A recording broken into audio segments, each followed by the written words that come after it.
Hey everybody, Ben here. Thanks for being here. Thanks for showing up for yourself each and every day. So if you hear from the short, you already have a backstory.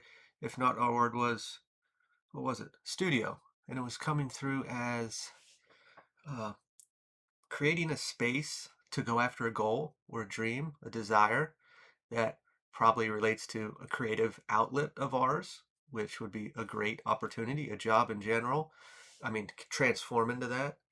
Or even just going after a new place to live, something that we want, with our supporting engine number card of fully commit. This goes into test of your loyalty, desires, dreams, ambitions, growth, master, Mira. We're at a place now that we have an opportunity, and they often say, we're normally looking for opportunities out there, something to come in to make us feel safe, to make a decision, to move forward with something, to get that green light. But what if the opportunity lies within you, which often it does? We place a lot of weight on the external to guide us, give us that green light, make it okay, give us that validation and trust, this red carpet to roll out and say, hey, here it is, and for us to grab a hold of it and enjoy it. But what if you are the opportunity? That is where this comes in. And we have to look at ourselves at that point. We have to wonder, why am I hesitating? What is holding me back? Where is that fear seated within me? Is that connected to an insecurity, a worry, uh, fear in general? Obviously, all of that's connected in the end. But where does it really lie within you? We're going to dive deeper here. But these are the questions we should be asking. Uh, sure, it could be just as simple as a project and uh, setting aside some space in your home to work on this. Or I often say, uh, like if we really want to get into something, say we buy a bunch of the material just to have it there for when we have that spark that we want to start, but we need that action. We need to engage with it a bit. It's not just going to pop up and voila. This is where we are uh, being that co-creator, taking our power and putting it into it versus expecting the external to be this generating force to come create it for us. So that's also where that commit came in. Say we started buying these little materials, or we want to move, or we want to have our own place maybe, and we're starting to look at all the decorations, and maybe we're buying things like that, but we have nowhere to put it. We have to take that step. And where is that courage found or needed to do so? That one, that one flipped up and then closed again. And it's last judgment reversed. Avoidance. What are we avoiding? Avoiding what we want. Are we afraid of it? Are we afraid of this? We can look at it on the level of uh, the passion project or the goal, the desire, that creative outlet, and then it turning into something. Are we afraid of that? Same thing with, say we're getting our own place, or we're moving away from roommates or our family members. We just want to be out on our own, or we're going somewhere that we've never been and we're nervous, or we don't want that responsibility. Are we afraid of that responsibility? Same thing with that passion project. I'm going to have to be responsible for this business if it turns into something. And that's a lot of accountability. Or even making mistakes. All the bills are on me. Either way we go. There is accountability in empowerment and in authenticity. And if we have some insecurities around that, like what are people going to say? How are they going to project onto me? And really worried about that external. But yet it's coming from a place that we want the external to make it okay. I often say, why go back to the abuser to be accepted or validated or loved? I'm looking at the external as the abuser. I'm not saying everything out there is bad, but everything that is inside that we deem as bad or holds us back or hurt us came from the external. So when we really look at it that way, we're justifying all of our actions, our decisions on them or that or it. And that's who created it. So we're holding ourselves back so much throughout our life. And these fears and these insecurities are real. They're inside of us and they make us feel a certain way. And I'm not taking that away at all. But we put so much weight or value on that external when really they created it in the first place. So we're going back to them to be received for the pain that they have created, or the insecurity, or the worry, or the fear, the item, the situation, money in general, however you want to look at it. And we're afraid of that, whatever it's connected to.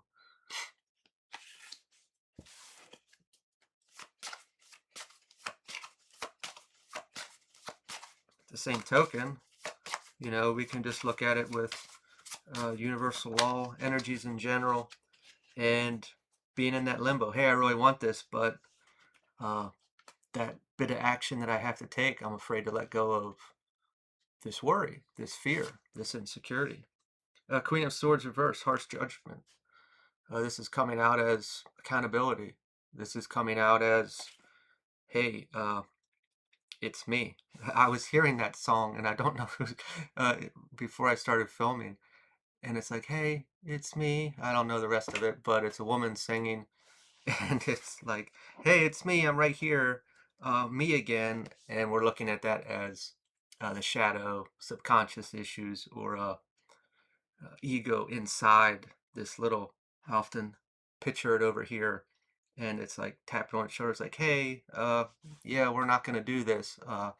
We're going to hang out over here where it's safe or where it's comfortable. And it's just the blunt truth that we really want this. It's a dream, it's a desire, it's a goal. And we want it to show up on that red carpet. We want it to be that check in the mail. We want it to just appear. And that's lovely. That's great. I often get into that. That's not the way. Like, why do other people get lucky and others don't? Well, because you can do it, and you're in that position to do it, and to show other people how you can do it, or how you did it, to blow them away, to give them the confidence or the courage to do it as well. I'm not saying you have to advertise what you did, or hey, look at me, look what I'm doing. It is energetically. You carry a signature at that point because you did it on your own. You were able to figure out how to break through or push through this. And test of your loyalty. How much do you want it? Loyalty to yourself as well. In this position, we can look at it like two different parts of ourselves. We got the soul, our higher self, the true self that knows. And then we got the shadow, if we want to look at it that way, that has all the crap that holds us back, the fears, the worries, the sadness, the depression, the hurt. And we make a lot of decisions out of that space because it's the loudest, it's the one that hurts the more. If we look at throughout our life and everyone else, we mostly talk about negative experiences constantly because we're looking for sympathy or validation on that aspect because it hurts, it sucked.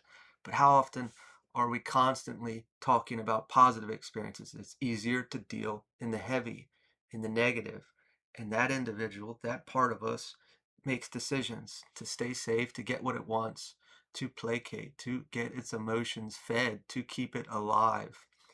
And whatever this is, I mean, any decision in our life, if we can't make it, there's resistance, and that resistance is there, or that commitment to that choice. That resistance is there because something's there holding it back. There's a fear connected to it. And in the beginning, that's kind of where I said, we have to look at ourselves here and really ask ourselves, what's this connected to? Why is this here? Because otherwise, I would just make the decision. I wouldn't be afraid. I wouldn't worry. And I wouldn't care.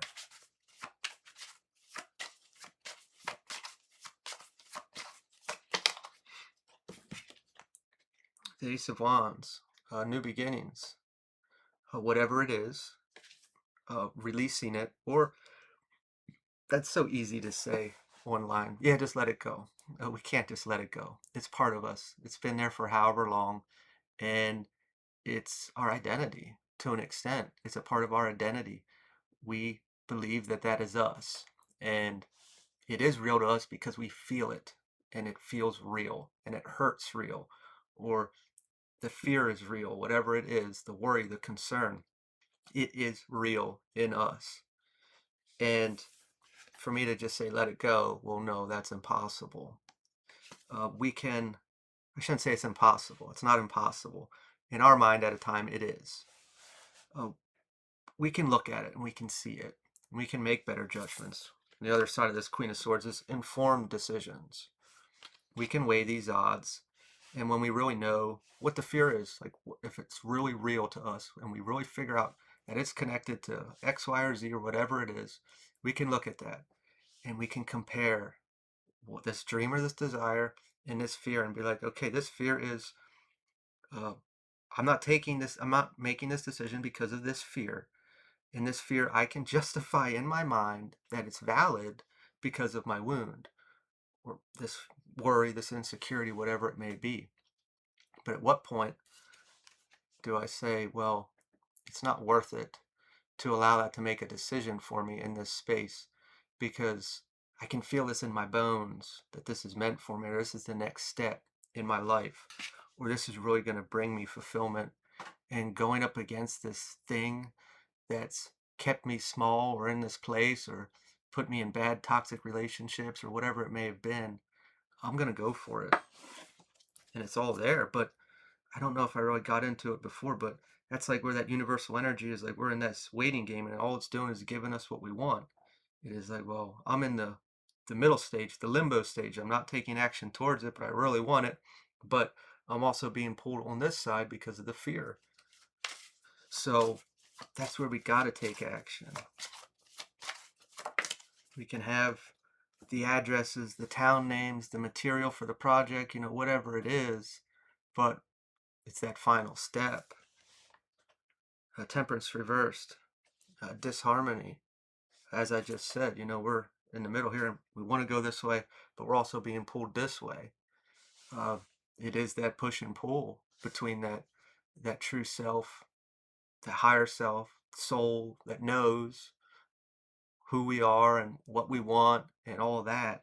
And then we got this over here that is overpowering it and louder, the loudest in the room. And to pacify it, we have to give it what it wants, or we have to let it throw its tantrum and work through it. Let's just picture a child that is throwing a tantrum, and we can give him or her that cookie and satisfy it. And that's what we do when this wound or this insecurity or this fear comes up. We give it what it wants. We stop doing something that makes it hurt, or we give into that habit or that addiction, or we numb our mind or disconnect from something, or we suppress it and pretend it doesn't matter. We are giving that child the cookie. And instead, we can say, no, this isn't how it's going to go. We need to eat dinner first before we have the cookie. But until we know, and maybe we are aware, maybe that's why we're avoiding it in the first place, like, yeah, that can come with, I'll work around it, which is what we would have done all of our life. We would have found ways to justify, to make it work.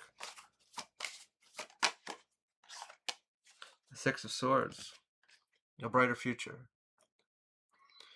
This opens so many doors going through this process.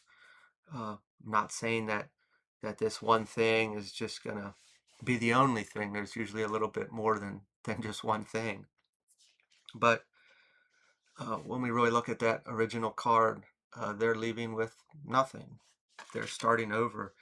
And the way that came off sounds negative, but it's not. You are going to be rebuilding yourself. You're going to be learning a lot about yourself once we understand or remove this aspect that's been holding us back for most of our life, because we thought that was us. We were making every decision based upon that. We were always giving the cookie to it. We don't know what to expect, which can be a little concerning. It's going to be a little uncomfortable at a time because you're going to be learning yourself again, and you're going to be making decisions based upon the new self. And in our head, we're going to be going back to the old self. So there's going to be a little bit of back and forth here for a bit until you really start to trust yourself to make these decisions moving forward. And it's going to be an amazing, beautiful experience, but have some compassion for yourself through this. But at the end of the day, I mean, you're going to make it. You already know. Uh, we often say, uh, I come here for guidance or answers or validation. And it's like, you already made the decision. You already know what you're going to do. You just want to feel safe. We don't have that trust in ourselves. We don't trust the universe, God, source, divine, angels, deities, gods, goddesses, spirit guides, whoever you're subscribed to. There's that trust that's missing because of that fear and that insecurity, and it's understandable. But when we place it all out there, we need to see it out there for it to be okay. But you already know what you're going to do. Just a little afraid right now. So, why don't you make that decision and enjoy it? I'm going to leave this here. If this resonated, feel free to like, comment, share, subscribe, and I will talk to y'all later.